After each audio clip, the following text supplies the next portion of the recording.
That's it. I've had it. I'm self-diagnosing myself, okay? I have a disease called eye contactitis. It is the unnecessary making of eye contact with an individual that is absolutely not required at any form or stage. And I am the queen of it. The literal queen. For example, yesterday I was hanging out with my girlfriends. We went to go pick up food. We're in this really shady part of Atlanta. We're driving. We get stuck at a red light. Just stuck. I mean, like, it turned green, we didn't move. It turned green, we didn't move. It turned green, we didn't move. Okay? I don't know. Some dumbass in the front couldn't make a left. It was just like a whole thing. We're sitting in the car, like, I'm really ready to direct traffic. Okay? As I look to my right, there's a lady, homeless lady. She's naked. She's naked, waist down.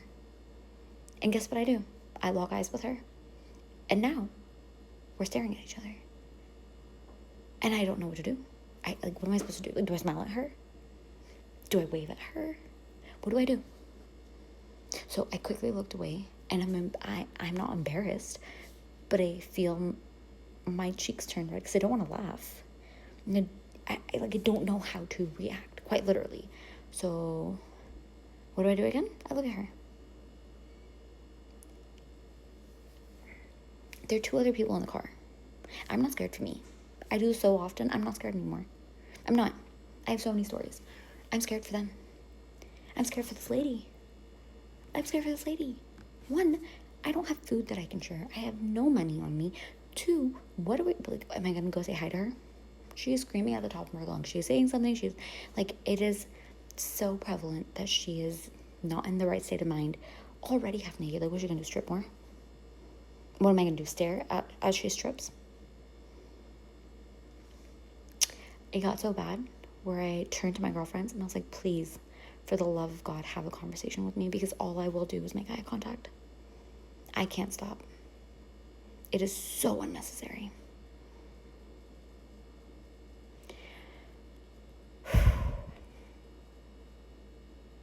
We made the fourth light.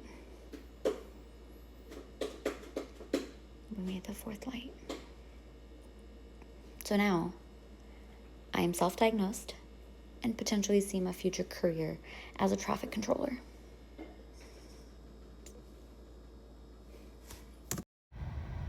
If y'all have ever gone to run errands in the middle of the day and thought to yourself, why are there so many people out here? Like, I just had to wait 20 minutes at CVS to pick up some meds, and it's not even the end of the workday. And I'm always just like, how are so many people free right now? Like, don't you people have jobs? But then again, I don't have a job. Bro, seriously, fuck my life and fuck this job market. I thought I finally landed a job after almost 2 years of being unemployed. I've sent in at least 4,000 applications since I last got laid off. I've had about 10 interviews total. 10 out of 4,000 applications. All they did was reject me, send automated messages, or ghost me completely. But I thought I had this one job lined up. This job was as an animator for a nonprofit organization. I did an interview with them. I was digging their vibe completely. Like, I thought we were getting along and it was going perfectly. And then after a few weeks, I heard back from them that I got the job. I was so fucking ecstatic. I don't know if this was real or not because it's been so long since I've been unemployed, but then I signed the contract. I was ready to go. They said they're ready for the project to get started. And then I start getting emails that they're delaying it a little bit because they aren't being funded to actually start the project yet. I'm like, okay, whatever. That happens. Shit happens. Whatever. But it has been now a month and I emailed them again and they have not said shit. They are now ghosting me. I thought I got a job, signed a contract, ready to go after all this time being unemployed and doing fucking Uber and DoorDash and all these things that do not help you. And then this happens? What the fuck, bro? Why is getting a job a flex now? And now people are saying you might as well just follow your dreams because whether you do that or go for that receptionist desk job that everyone's trying to go for right now, the chances are 50-50 anyway, so what's the point? But I don't even have a dream except to die. At this point, I don't know what to do anymore. This is not living. I don't know what to do. Fuck everything. I don't know. I just need to rant because I posted this on LinkedIn as well and on Instagram, everywhere. Because this is not life. Right, boy? Look, he's upset too. Aren't you upset? Yeah, fuck this place. Also, do not waste your time on me right now with, oh, have you tried using AI to improve your resume? Have you tried getting along with the interviewer before the actual interview just to dig their vibes a little bit? Have you tried connecting with people on LinkedIn and anywhere else so you can message them first? You think I haven't tried everything? I'm not sitting on my ass the whole time. I'm not like, when is the job coming? No, no. I actually tried and it's not working. It is so goddamn hard to be unemployed for almost 2 years and wanting so badly to work in the industry again, but you are sick and fucking tired of writing goddamn cover letters. I have a question. Why do the people, and I'm only going to speak about New Jersey because I don't know how it is in other states, but why are people who work for the government, like unemployment, disability, and the DMV, are so miserable? I called the disability line because I had a question if I can file for disability while I'm unemployed instead of filing for unemployment and then file for unemployment after my disability ends. And this lady is just like, I don't know. You just need to file and they'll let you know. Okay, well, do you know like the weekly benefits? No, I don't know. Every case is different. Like very short, doesn't want to explain anything. She was just so rude. Called unemployment yesterday because my unemployment was denied. And she was just like rude about it too. Didn't want to answer any questions. Just like, they're going to just send you an email and just answer those questions. DMV, haven't dealt with them recently, but I will be when I have to get the real ID. And it's another group of people who are miserable. And I just don't understand why you guys are like this. Like, if you don't want to work there or you don't want to work, you know what to do. I don't know what to tell you guys, but I need to know why everyone's just so miserable. Currently crashing out. I need a job and I don't have one. I'm not even looking for a full-time job right now, y'all. I need a part-time job. I got let go from my job because they permanently closed with little to no notice back in December. Ever since then, I've been selling things on Depop and Poshmark.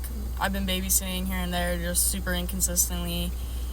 And that's pretty much it. Also, I do have like a little social media gig that I'm doing with my friend, but I don't get paid that much from that. So it's just really frustrating. I applied to a bunch of marketing internships a lot, like in the area. Like I applied to a few marketing internships in Tallahassee that were hiring, and I literally just went to another career fair. Of course, like nothing really like aligns with what I want to do, but I'm going to apply to 2 more companies. I applied to a bar, but I don't know if I'm getting the position because even though didn't really need a pen for the interview, I forgot a pen. And usually I don't do that, but it's like a majority of the time I just don't need a pen for these type of interviews. And I didn't need one for this one, but I just still feel like I'm gonna get docked for that. I don't know what I should do because it's like, yes, I would babysit. I've done so many babysitting gigs like when I was in South Florida. But in Tallahassee, it's just, like, not the same thing, and I'm not going back to South Florida just so I can babysit. I just, like, don't know what to do because I literally pay for every major bill myself. I pay my own rent. I pay my insurance, pay for a majority of things, and I'm really dipping into my savings. And I'm just like sad because it's like the job that I had last semester.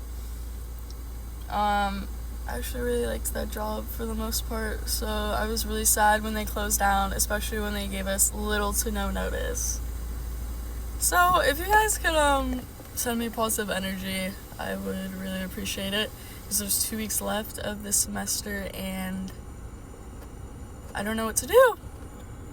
get ready for my last day of unemployment. It's hard to believe that it's been already almost a year since my layoff. For me, frankly, losing my job brought on a lot of very mixed feelings. I'm not gonna get into all of that in this video, but ultimately it did feel like it was time for a change, and I was just trying to be open and receptive to what this might mean for what I should be doing next. It allowed me to spend the last year working on so many side hustles and things that I've always wanted to try, and also going back to my business that I started in 2021. The thing they don't tell you about self-employment is that it takes a lot of self-discipline. Nobody is there to tell you that a certain thing is due or you should get up at a certain time. Personally, that's something I thought I would be great at, but I was wrong. One of the things I always said I was going to do while I was working full-time is to also get a bartending gig on the side, just because I honestly loved being a barista and bartender, a little extra money, and also like a nice social aspect to it. So I put together a resume of all of my service jobs since 2015, not even any of my corporate jobs, which is the last 5 years. Got some nice paper at Staples and I got them printed professionally, and I decided to do some drop-offs in person. So many days went by where I was dreading dropping these off, and I was trying to figure out if this was a gut feeling that this is not the right thing, or if it's just my body rejecting change. I am a Taurus, so stability and comfort is so essential for me. Anyways, once I finally got over those feelings, I just went for it. My cousin and I were getting brunch at one of my favorite cafes, and I had my resume in my backpack, and I saw the owner. She recognizes me, I'm there all the time. So I just walked up and asked if they're hiring. She said, yeah, sure, do you have a resume? And I said, yeah, 1 second, I'll just grab it from my backpack. She took a quick look at it and asked if I had a few minutes to chat now, and I said, yeah, sure. I was not expecting that, to be honest. Like, I had not done any interview prep. I had not really imagined the scenario where they would interview me on the spot. I thought it would just be sort of like drop off and get a call back. I just don't understand lip liner, just a side note. I sat down with the hiring manager for about 5 minutes, and she asked me about my past experience, my interest in working there, etc. The conversation flowed so naturally because I was already a regular. I could speak to their values and their mission and why I wanted to be a part of it. And they ended up offering me a job on the spot, which I was not expecting at all. But I start tomorrow, so wish me luck. Point of this video, if you have made it this far, is that I was not expecting that to be my next step. I was not expecting to go back to the service industry after having a UX research job for 5 years. And I don't know what the next step looks like. I don't know what the next 4 months are going to materialize into, but just being open to new opportunities, to a new daily structure, to just figuring it out, I am feeling a lot more light and excited.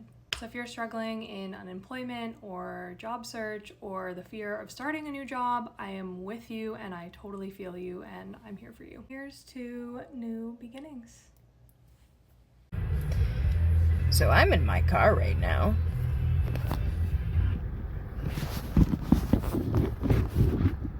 With the dog.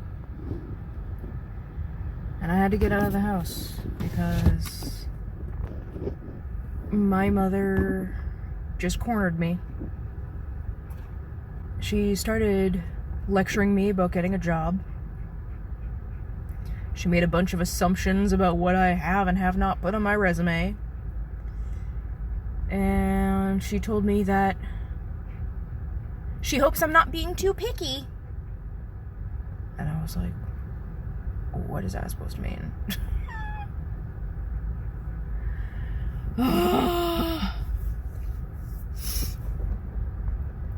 But yeah, she just gave me a lecture about not having a job and basically accusing me of sponging off them, her and my dad. And which is not true. And she said, you're probably running really low on your savings right about now. And I said, yeah, I am, actually. And I didn't say anything because what can I say, right? No. Anything I say is just going to start a fight because she doesn't want to have a conversation. She wants to lecture me and manipulate me. And if I say anything to sort of stick up for myself or defend myself, that's just going to start an argument because I'm not paying attention to what she's saying, right? So after that, she told me that I'm not really living as a member of the household. And that I was living really selfishly.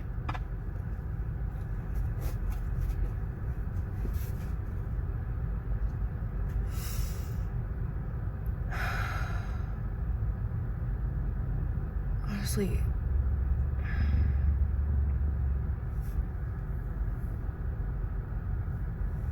I don't know where she gets this stuff, where she gets these ideas in her head.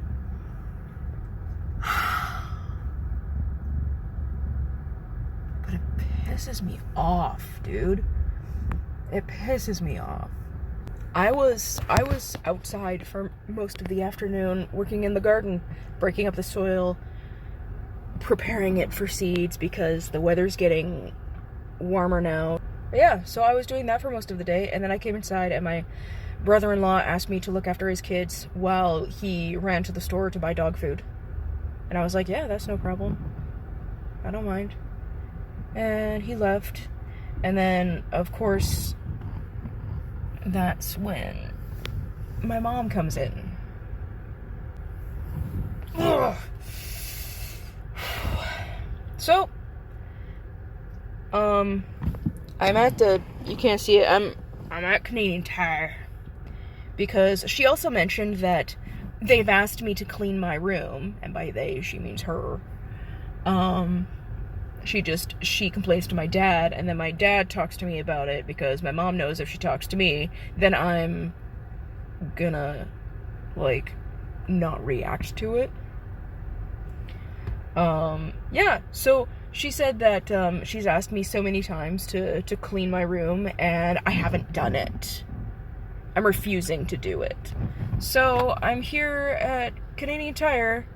You can't see them because they're clear, but I bought 2 more giant plastic containers to help me try and organize my room, because it's not dirty, it's just very unorganized and very crowded in there. And she accuses me of being a hoarder, which is just untrue. I'm just going through a lot of shit right now. Anyway, we're here, and I spent $40 on 40 bucks of money that I don't have, really, to spend on containers so that I can clean up my room a little bit so that she'll get off my ass.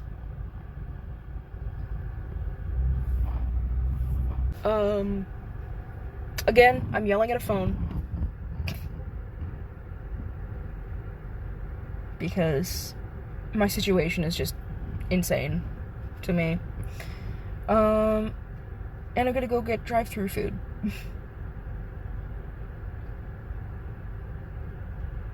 Because any amount of time that I spend in any of the, like, public areas of the house, like the living room, the kitchen, the dining room, that kind of thing, those are just opportunities for my mother to pounce and give me another lecture. And I really don't feel like dealing with that. So,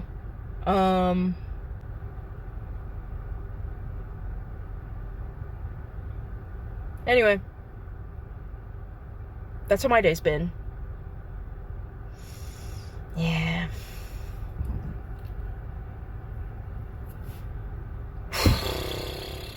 But Wally got treats. He got some treats. Canadian Tire actually has pretty good deals on dog treats. So I got some of these. He likes salmon. He enjoyed those. So, you know, I gotta take care of my boy. I can't really go anywhere without getting him a little treat because look at that face. I gotta take care of my boy. Alright. See you later. Happy Saturday. Let's have a FaceTime chat because it's been a minute. You guys, it's been really freaking weird being unemployed again and, like, not knowing what the heck I'm doing. Like, I never really dealt with anxiety. I was always go, go, go. But I feel like this past year with switching jobs and not knowing what's next, I have experienced a lot of anxiety. So every day I'm trying to be a little bit more intentional about what I'm doing to kind of just bring a little bit more joy in my life and prove to myself that life is more than just work. So this morning, Happy and I came on our normal walk, and now we're gonna go to the farmer's market. Not gonna lie to you, my biggest anxiety right now is knowing that I don't have an income, and I feel anxious with every dollar that I spend. And I'm like, you don't really need this, but I do. It's for my heart, for my little heart, and $7 is not gonna do anything. That's what I just gotta keep repeating to myself. Look how pretty. All right, actually, change of plans. We ended up not getting anything, and we're walking back home. I went for the bagels that I saw this one girl on TikTok post, but I don't think that we're doing their stands today because I could not find them anywhere. So I was like, that's really the only thing I really wanted. I am going to the beach later on, so I will be getting stuff out. So I was like, you know what? I'm just gonna go home, eat my breakfast at home, and then deal with the rest later. But thanks for joining. I hope everyone has a beautiful Saturday. Look, I don't know if anybody told y'all this, but nothing is supposed to be handed to you or promised. Bro, just because you went to college does not mean you're entitled to a job. A lot of y'all are incompetent. Would you hire yourself? Would you hire your friend that you went to school with when y'all just drank the whole time? I'm not saying that's what college is about. I'm just saying, really think about things, bro. Like, let's really dissect things. Y'all complain about not being hired, but y'all are unhireable. I'm not one of these old people. I'm Gen Z. I have friends, I have peers that just finished school, and I'm like hearing them complain about not getting jobs, and I'm like, bro, I would not hire you. Like, I wouldn't hire you to change a light bulb. And y'all over here wondering why y'all can't get a job. Bro, y'all are incompetent. Y'all don't have people skills. You can't sit there and just hold a conversation, which is very big. Y'all don't have soft skills. You might have been, taught a certain trade or certain skill when you were in college, but bro, if you can't sit there and just have a simple conversation, if you can't, just not go 5 seconds without pulling your phone out, like, that says a lot about you, bro. I would not hire you. If I was an old head and I was hiring people, I would not hire a lot of y'all. I'll be completely honest, bro. And y'all are lazy as hell. Are you in college or graduate school and you're having trouble finding a job after graduation? You are not alone. I have a fact that might make you feel better. I graduated from Stanford Business School and Columbia undergrad. Follow me for more content about college and beyond. So according to a recent Wall Street Journal, 23% of Harvard MBAs who graduated last spring are still looking for work months after leaving campus. And this is up from 20% in 2023 and only 10% the year before in 2022. Many business schools, including Stanford, had much worse job placement outcomes last year than any other in recent history. This article interviewed someone who applied for over 1,000 jobs. I have friends whose start date for their consulting or their finance jobs get pushed back months or even a year later, only to then just get cut. So hang in there, you're not alone. Let's talk about those people who are disadvantaged, who honestly need to work 10 times for them to be fine. How do you guys cope?